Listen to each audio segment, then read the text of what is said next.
There is a woman in Lancaster County, Pennsylvania, 71 years old, who has never owned a tube of eye cream. She raised 8 children, spent decades working in a garden under the Pennsylvania sun, and the women at her church still ask her what she uses on her face. Her answer is always the same. A small jar of something her grandmother made, a routine that takes less than 4 minutes, and a philosophy of skin that the modern beauty industry never had any financial reason to teach you.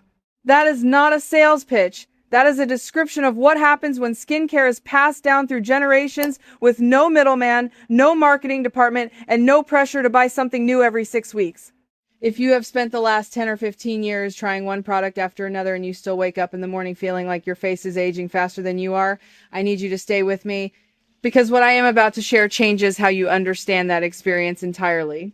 Before we go any further, if this kind of knowledge, the kind that gets quietly shelved when it cannot be sold back to you, is the kind of content you have been looking for, this is the channel for you. You already know what to do. Now, let us talk about what is actually aging you.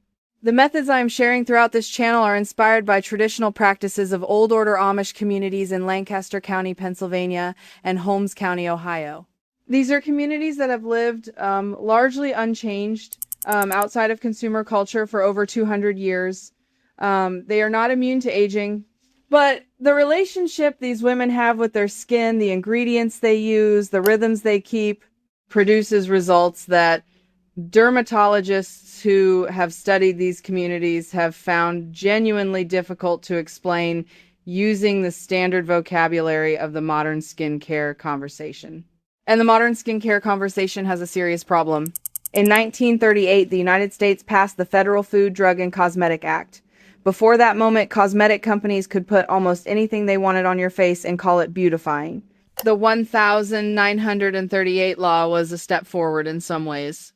But there was a carve-out that would quietly shape the next 85 years of American beauty culture.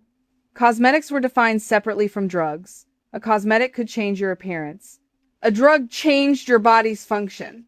And here's where it gets important. If a cosmetic company claimed their product actually repaired or changed your skin at a biological level, it had to go through drug approval. That was expensive, that was slow, that was uncertain. So the industry chose the other path. They kept selling the appearance of repair without the biology of it.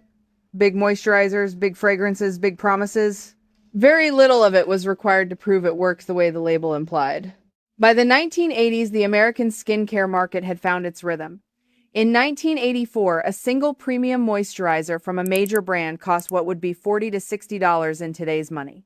By 2023, the global anti-aging skincare market had grown to over $62 billion annually. $62 billion. That number tells you everything about what happened to real skin knowledge in the 20th century. The more expensive and complicated the solution, the more profitable. Simplicity had no IPO. Meanwhile, in Lancaster County, women were still doing what their grandmothers did. Here is what those grandmothers understood that the modern industry spent decades either ignoring or actively obscuring. The skin barrier is everything, not the hydration layer, not the glow, not the tone. The barrier. Your skin has an outermost protective layer, the stratum corneum, made up of dead cells held together by lipids, fats essentially, that seal moisture in and keep irritants out. When that barrier is intact, your skin looks younger. When that barrier is damaged, it does not matter how much serum you put on top of it, it cannot absorb properly, it cannot retain moisture, and it ages visibly faster. Now here is the critical piece. Many of the most popular skincare products sold to women over 50, especially the ones marketed as anti-aging, actually compromise that barrier over time. Sulfate-based cleansers strip the lipid layer. Alcohol-heavy toners evaporate it. Even some widely sold retinol formulations, when used too frequently or at too high a concentration, cause barrier disruption before they produce any visible benefit. This is not a fringe theory. Dermatological research on barrier disruption is extensive and well documented. The problem is that a compromised barrier makes you reach for more product, and more product is the economic engine of the whole system. Amish skincare tradition, without ever using the phrase skin barrier, has protected it for 200 years. The core of the traditional approach comes down to 3 things, and none of them cost more than a few dollars at most. The first is tallow. rendered animal fat, traditionally from beef or lamb, used as the base of what these women put on their faces. Tallow has a fatty acid composition that is remarkably similar to human sebum, the natural oil your skin produces. Palmitic acid, stearic acid, oleic acid, conjugated linoleic acid, these are not exotic compounds, they are the building blocks your skin barrier is actually made of. When you apply tallow to your skin, it absorbs in a way that synthetic emollients simply do not, because your skin already knows what to do with it. It recognizes the structure. This was not fringe knowledge. Before petroleum-based cosmetics became industrially cheap to produce in the mid-20th century, tallow and lard-based preparations were common in American households. Cold cream, the classic product, was originally formulated with a fat base. What changed was not the science. What changed was that petroleum derivatives became cheaper to manufacture and easier to stabilize in mass production. The fat was replaced not because it worked less well, but because it cost less and lasted longer on a shelf. The second is raw apple cider vinegar, diluted.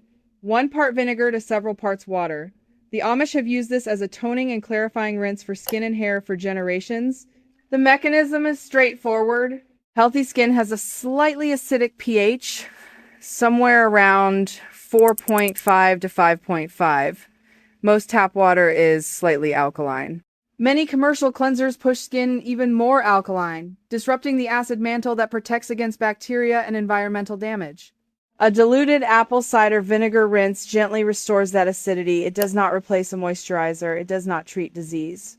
But it consistently returns skin to the environment it functions best in, and that alone makes everything else you apply work better. The third is sunflower oil, cold-pressed, unrefined. Not as a sunscreen, but as a lightweight barrier oil applied before or blended with tallow.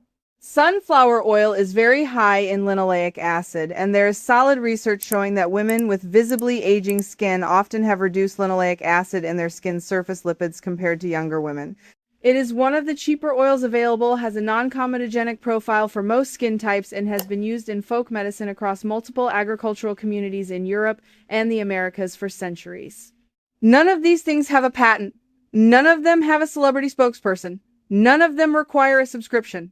Now, I want to be honest with you about something, because I think you deserve honesty more than you deserve a perfect sales arc. These traditional methods do not reverse deep structural aging that has already occurred. If you have significant loss of collagen, deep lines, or advanced photo damage from decades of unprotected sun exposure, tallow and apple cider vinegar will not undo that.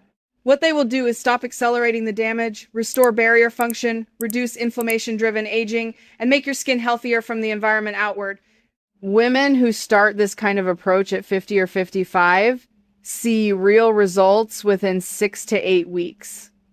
But they are results that look like your best skin, not someone else's younger face. That distinction matters. What does happen consistently is that the redness settles. The tightness that most women mistake for cleanliness disappears, because it was never cleanliness, it was barrier disruption. The skin starts to hold moisture through the night without a heavy nighttime cream. And something that is harder to quantify, but that every woman who makes this shift describes, her skin stops feeling like something she is fighting. I mentioned a woman earlier, the 71-year-old in Lancaster County. I spoke with her granddaughter, who still lives close to the community and has used her grandmother's routine since she was a teenager. She told me her grandmother spends roughly $3 a month on what she uses on her face. $3. Not $3 for a trial size, $3 for a full month of care. The tallow is rendered from what the household already produces. The vinegar is bought in large bottles at a general store. The sunflower oil comes from the same place. Compare that to the average American woman over 50, who, according to industry data, spends somewhere between $80 and $150 per month on facial skincare products.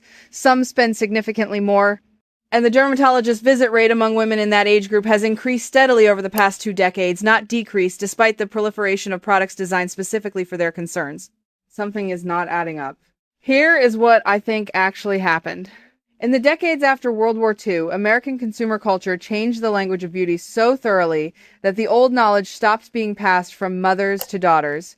It was replaced by advertising.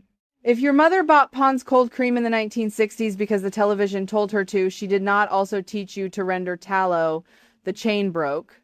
not because the old methods stopped working, but because there was no longer a commercial incentive to keep teaching them.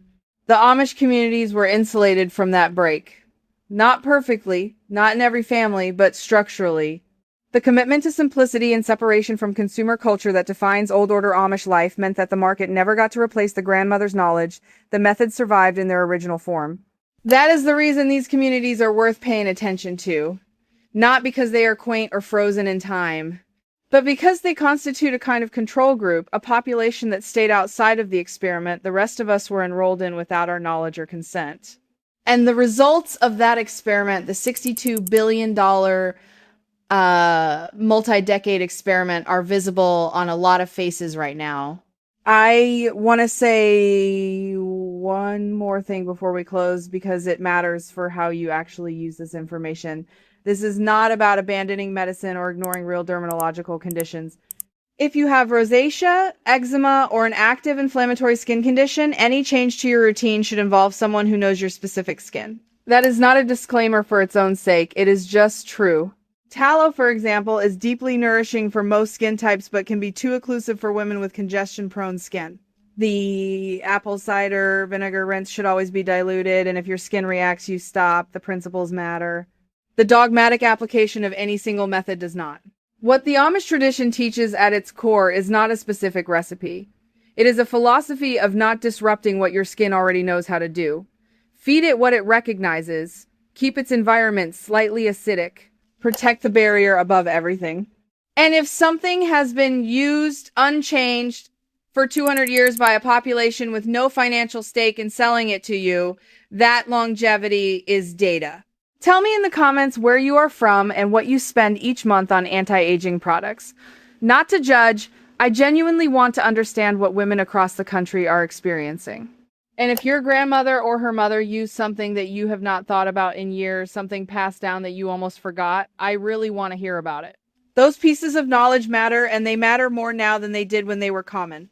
If you believe that real information has been quietly pushed aside because it could not be monetized, that the most effective things are sometimes the ones no one has a reason to advertise, then you already know what this channel's about, and you already know what to do. Next time, the Amish hair rinse that the FDA attempted to classify as a drug-grade product in 1978 because of how dramatically it changed hair texture and density, and the reason that classification failed, is a legal story that reveals exactly how the line between cosmetic and medicine gets drawn based on profit, not science. That is the next video. You do not want to miss it.